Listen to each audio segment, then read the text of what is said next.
साथियों, माननीय प्रधानमंत्री श्रीमान नरेंद्र मोदी साहब द्वारा संचालित मन की बात का जो कार्यक्रम है, उसका 100वां एपिसोड पूरे भारत के साथ साथ पूरे जम्मू कश्मीर के अंदर बड़ी धूमधाम और उत्सव की तरह मनाया गया। मैं हृदय से जम्मू कश्मीर की जनता का,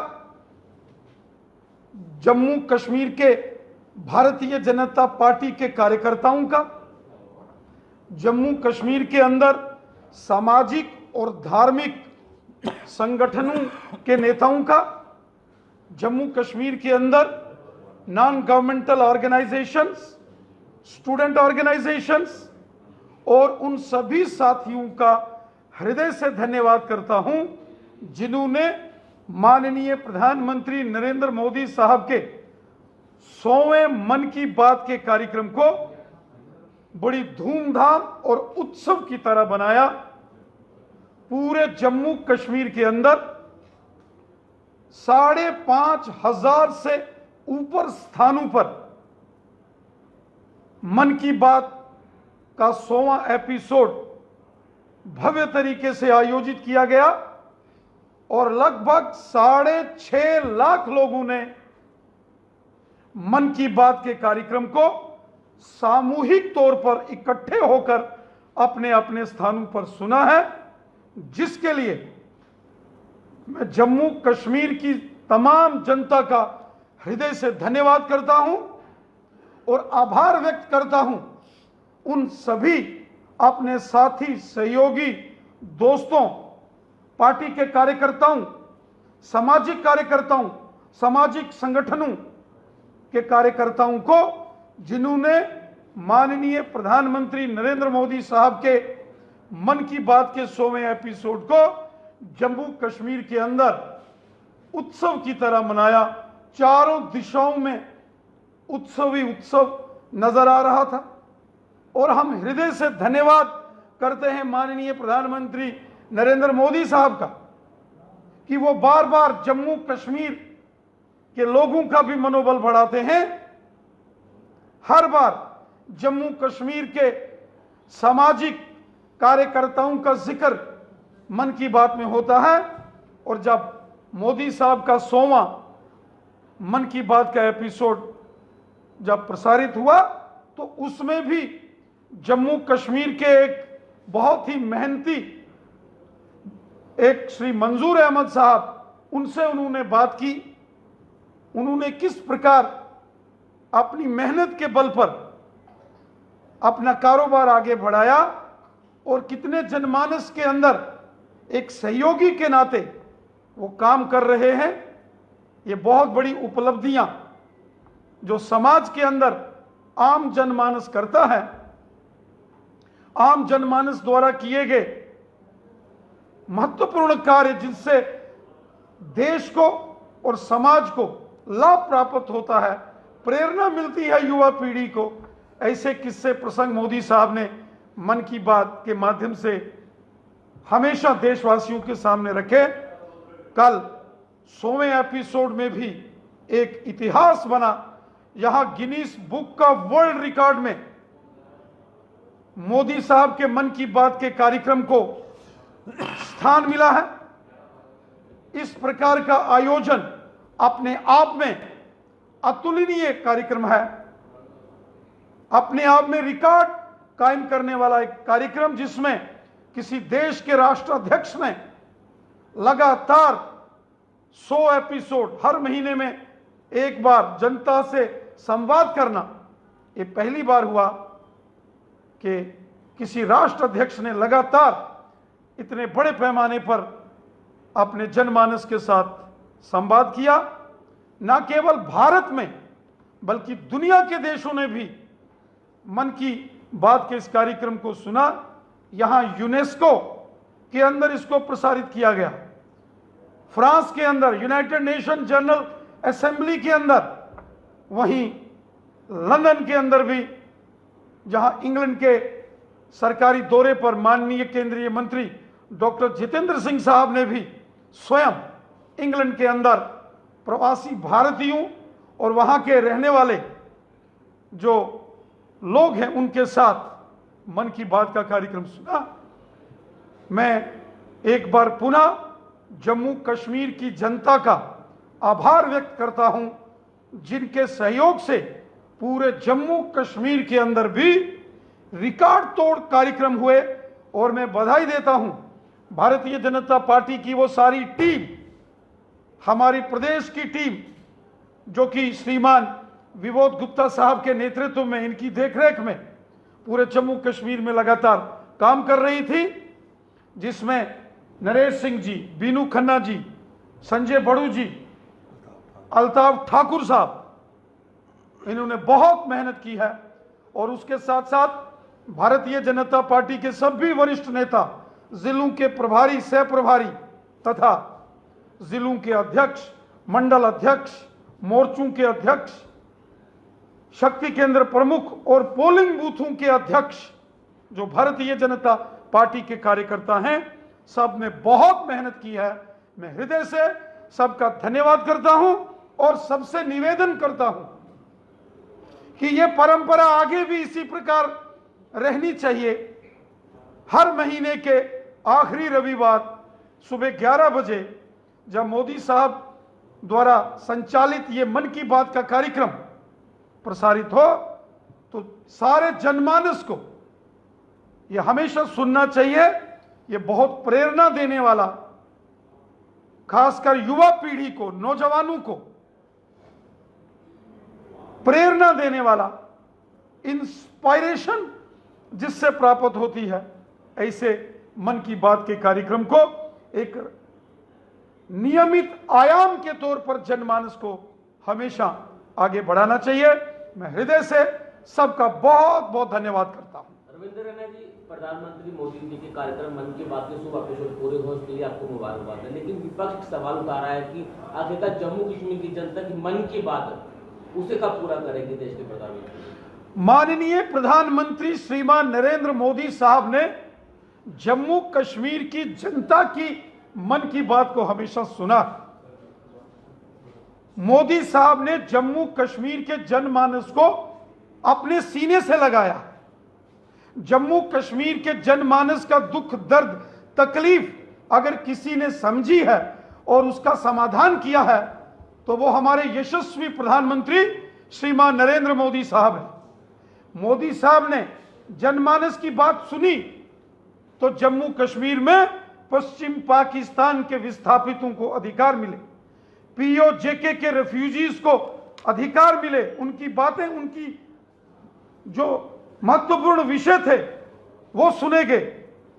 गुजर बकरवाल हों, पहाड़ी कबीले के लोग हों, ओबीसी कम्युनिटी के लोग हों, जम्मू के डोगरे हों, कश्मीर के लोग हों, जम्मू कश्मीर की मातृशक्ति हमारी माताएं बहनें हों, समाज के अंदर जो लोग प्रताड़ित थे, गोरखा समाज, वाल्मीकि समाज, विस्थापित समाज, इनके अगर मन की बात किसी ने सुनी है और उसका समाधान किया है, तो वो हमारे यशस्वी प्रधानमंत्री श्रीमान नरेंद्र मोदी साहब हैं।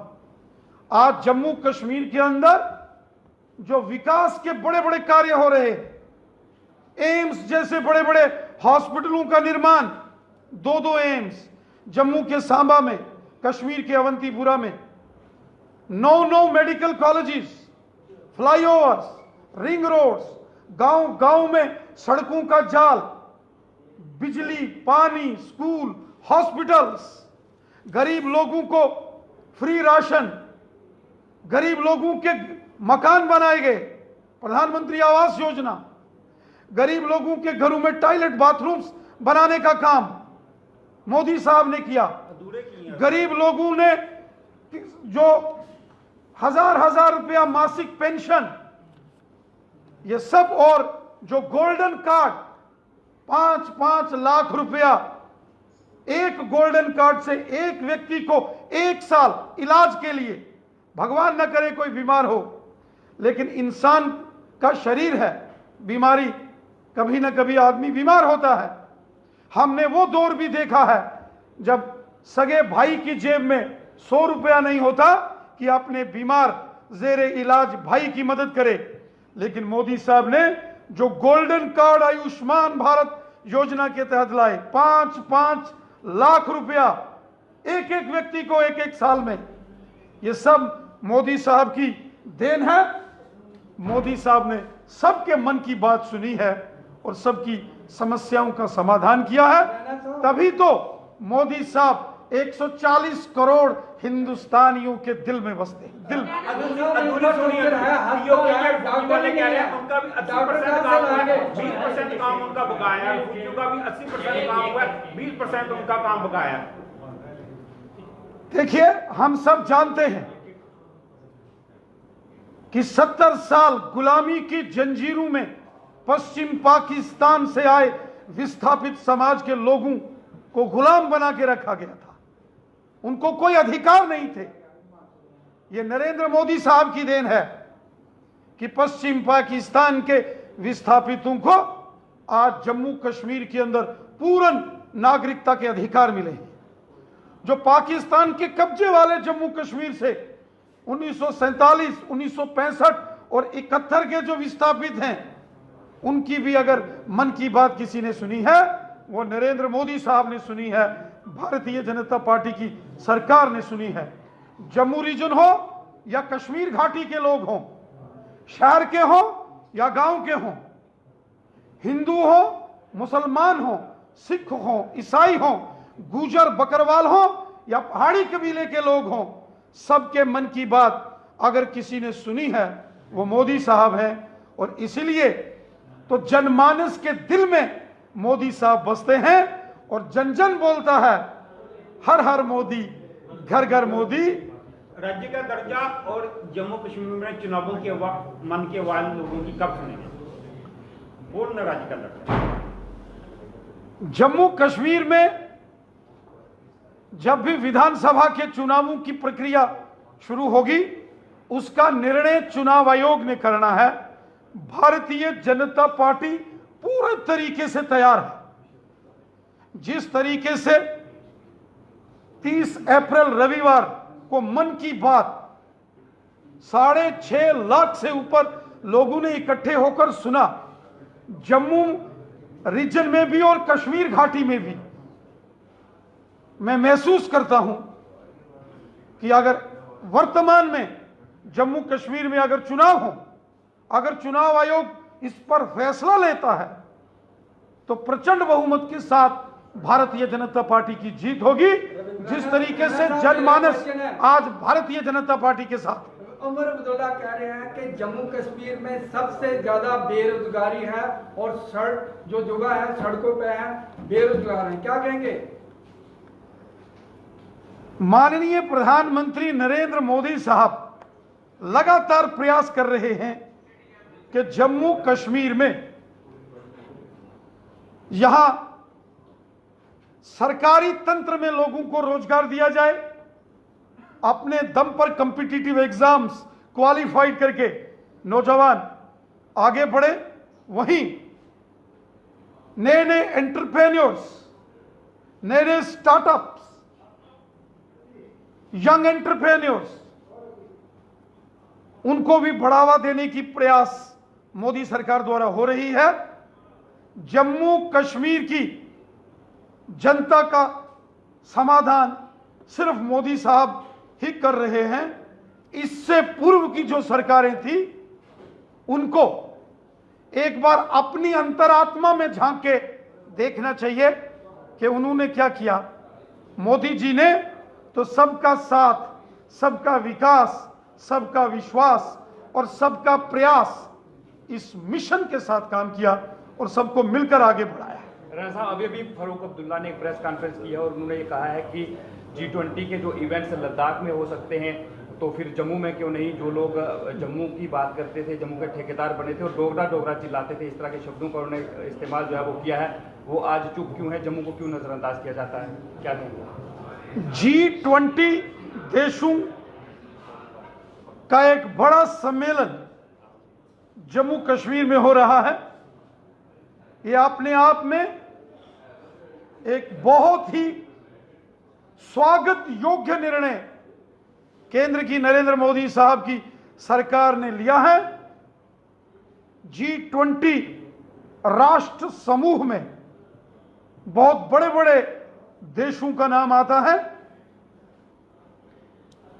और जम्मू कश्मीर को चुना जाना यह अपने आप में एक बहुत बड़ा निर्णय है, जिसके लिए जम्मू कश्मीर की जनता माननीय प्रधानमंत्री मोदी साहब का हृदय से धन्यवाद करती है। कुछ लोगों को जम्मू कश्मीर की खुशहाली हाजम नहीं होती, कुछ लोगों को जम्मू कश्मीर की तरक्की डेवलपमेंट से चिड़चिड़ापन आता है, कुछ लोगों को तकलीफ हो रही है कि जम्मू कश्मीर आज तेजी से आगे बढ़ रहा है, जम्मू कश्मीर खुशहाली की ओर आगे बढ़ रहा है, जम्मू कश्मीर अमन चैन भाईचारे और मोहब्बत के रास्ते पर आगे बढ़ रहा है। तो कुछ लोगों के पेट में बहुत तकलीफ हो रही है और उनसे ये खुशहाली बर्दाश्त नहीं हो रही है और वो अनाप शनाप बोल रहे हैं, क्योंकि वो घबराहट में हैं। ऐसे लोगों की राजनीतिक जमीन खिसक चुकी है, इसलिए इस प्रकार के बौखलाहट में आकर बयान दिए जा रहे हैं G20 को वो लेकर। कह रहे हैं कश्मीर में ही क्यों, जम्मू में क्यों नहीं, ये फारूक साहब कह रहे हैं। इसमें इसके बारे में बताइए। जम्मू कश्मीर हमारी एक रियासत है। ये वो लोग हैं जिन्होंने 70 साल जम्मू कश्मीर के लोगों में जहर घोलकर राजनीति की है। ये वो लोग हैं जिन्होंने जम्मू कश्मीर के अंदर कभी लोगों को यकजहती प्यार मोहब्बत से नहीं जीने दिया। आज जब जम्मू कश्मीर के लोग एक होकर मिलकर आगे बढ़ रहे हैं खुशहाली के साथ, तो जिन नेताओं की सियासी जमीन खिसक चुकी है वो परेशान हैं और इस प्रकार का जहर घोलकर समाज को बांटने की राजनीति कर रहे हैं। उनका ये षड्यंत्र नहीं कामयाब होगा। आप पर भी एक आरोप है। भाजपा में बड़े बड़े नेता जो है वो शामिल हो रहे हैं और चर्चाएं ये है कि सुरेंद्र चौधरी जो एक बड़ा नाम है वो भाजपा से नाराज है और किसी भी समय भाजपा छोड़ सकते हैं। इस पे आप क्या कहना चाहोगे? हमें इसकी कोई जानकारी नहीं है। हम तो सबसे प्यार मोहब्बत से, सबका साथ, सबका विकास, सबका विश्वास, सबको साथ लेके चलने वाले हैं। हम तो जो बाकी वाले दाएं बाएं घूम रहे हैं उनको भी लाने के चक्कर में किसी को छोड़ेंगे नहीं। एक आखिरी सवाल। फारूक अब्दुल्ला ने अभी भी आप पर जो है वो एक बार और लगाया है कि आप कहते थे, भारतीय जनता पार्टी कहती थी कि जम्मू कश्मीर में जब 370 खत्म होगा तो आतंकवाद का खात्मा हो जाएगा। पुंछ हमले पर उन्होंने सवाल उठाए हैं कि क्यों जवानों को बुलेट प्रूफ गाड़ी नहीं दी गई और क्यों इस तरह की घटनाएं हो रही हैं अगर 370 खत्म है तो। मैं श्रीमान डॉक्टर फारूक अब्दुल्ला साहब से एक सवाल पूछता हूं। डॉक्टर फारूक अब्दुल्ला साहब जम्मू कश्मीर के कई वर्षों तक मुख्यमंत्री रहे, केंद्र सरकार में केंद्रीय मंत्री रहे। डॉक्टर फारूक अब्दुल्ला साहब को मैं याद कराना चाहता हूं वो दौर जब साल के 12 महीनों में से 10-10 महीने कश्मीर के अंदर बाजार बंद रहते थे, जब साल के 12 महीनों में से 10-10 महीने कॉलेज, यूनिवर्सिटी, स्कूल्स बंद रहते थे, सड़कों पर गाड़ियां नहीं चलती थी, कोई बाहर से टूरिस्ट कश्मीर में आना बंद हो गए थे।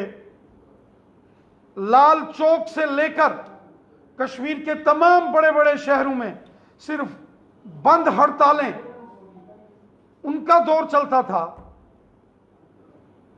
जिधर देखो उधर पत्थरबाजी का दौर चलता था। कश्मीर के अंदर जब हमारे मुसलमान भाई जब जुमे की नमाज अदा करने या ईद की नमाज अदा करने मस्जिद में जाते थे, तो जब वापस आते थे तो उनको हमेशा डर रहता था कि कहीं से भी पथराव होगा, कहीं से भी कोई गोली चलेगी। मोहतरम डॉक्टर फारूक अब्दुल्ला साहब आज वो दौर खत्म हो गया। आज पूरे जम्मू कश्मीर में अमन है, चैन है, भाईचारा है। जम्मू हो या कश्मीर हो, 12 महीने बाजार खुले हैं, स्कूल कॉलेज यूनिवर्सिटीज खुले हैं, बाजारों में रौनकें हैं, सड़कों पर बाजारों में चहल पहल है। ये खुशनुमा माहौल, ये खुशहाली और चारों तरफ डेवलपमेंट के काम हो रहे हैं, ये सब मोदी साहब की देन है। एक बार आप भी अपने अंतर मन में एक बार विचार करें कि कितना बड़ा परिवर्तन मोदी साहब ने किया है। जम्मू कश्मीर के लोगों